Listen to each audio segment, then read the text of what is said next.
वंचित बहुजन आघाडीची खूप चांगली परिस्थिती आता आपल्याला दिसते.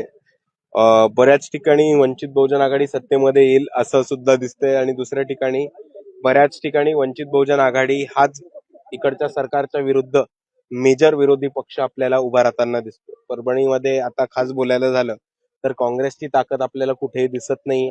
काँग्रेसला उमेदवार सुद्धा मिळाले नाहीयेत. 70% जास्त जागा या काँग्रेसच्या रिक्त राहिलेल्या आहेत परभणीमध्ये. आणि म्हणून आज जी फाईट चालू आहे ती महायुती वर्सेस वंचित बहुजन आघाडी अशीच लढत चालू आहे. आणि या लढतीमध्ये एका बाजूला प्रस्थापित सगळे एका बाजूला झुकलेले दिसत आहेत आणि त्याच्यामुळे सगळे वंचित घटक हे वंचित बहुजन आघाडीच्या बाजूने आपल्याला फिरताना दिसत आहेत. महानगरपालिकेला लातूरमध्ये वंचित आणि काँग्रेसची आघाडी झाली आणि ती सत्ता देखील आहे, पण जिल्हा परिषदेला पुन्हा आघाडी होण्याचे काही दिसतच नाही. म्हणजे काय कुठं बिघडलं? हे बघा, हे स्थानिक नेत्यांवरती सोडलं असतं. मी आधी म्हटलं होतं की बरेचसे भाजप म्हणजे ऑलमोस्ट 70 ते 80% काँग्रेस ही भाजप चालवते, हे मी आधीही म्हटलं होतं आणि मी अजूनही माझ्या वक्तव्यावरती ठाम आहे. जिथे जिथे काँग्रेस प्रणित काँग्रेस आहे तिथे तिथे युती होणं सोपं होतं. जिथे जिथे भाजप प्रणित काँग्रेस आहे तिथे तिथे युती होणं शक्य नाही. दादा, दोन्ही राष्ट्रवादी एकत्रित येण्याच्या प्रश्नावरून चांगलेच राजकारण तापलेलं आहे, कसं पाहता याकडे? हे बघा, एक महत्वाचा मुद्दा जो लोकांनी मिस केलाय तो म्हणजे दोन्ही राष्ट्रवादी एकत्र येणार आहेत ह्याची चर्चा चालली आहे. पण दोघही राष्ट्रवादी एकत्र येऊन भाजपमध्ये जाणार होते ह्याच्याबद्दल कोणी का नव्हतं बोलत.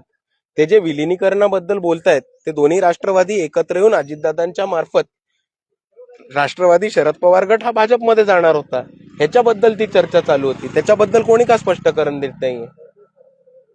अजित पवारांचा अपघाती मृत्यू झाला, पण आता वेगवेगळ्या चर्चा येत आहेत. कोणी चौकशी करा म्हणते, कोणी विमानात 6 लोक ते पासून बॉडी मिळालेली. काय नेमकं वाटतं? हे बघा, ब्लॅक बॉक्स हा अजून बाहेर का नाही काढला आणि ब्लॅक बॉक्स मधलं बाहेर गोष्टी का नाही आल्या हा एक महत्वाचा मुद्दा आहे. युजली एवढ्या मोठ्या गोष्टीनंतर पुढच्या 24 तासात किंवा 48 तासात ब्लॅक बॉक्स हा रिट्रीव्ह केला जातो आणि त्याच्यामधनं गोष्टी काढल्या जातात. पण तो ब्लॅक बॉक्स रिट्रीव्ह नाही झाला ह्याच्यावरनं एक खूप मोठा प्रश्न होतो. आणि बाळासाहेब आंबेडकरांची ही पहिलीच ट्विट होती आणि त्या पहिल्याच ट्विटमध्ये त्यांनी मागणी केली होती की याच्यावरती शोध संशोधन झालं पाहिजे.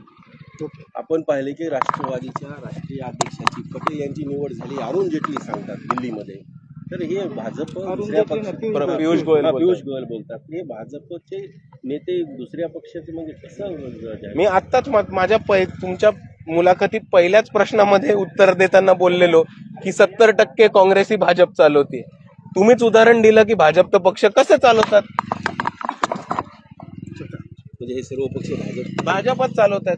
आज जर भाजपच्या विरुद्ध कोणता एकटा पक्ष असेल जो भाजपच्या दावणीच्या बाहेर आणि जो भाजपला खऱ्या अर्थाने अंगावरती घेऊन लढत असेल तर तो वंचित बहुजन आघाडी.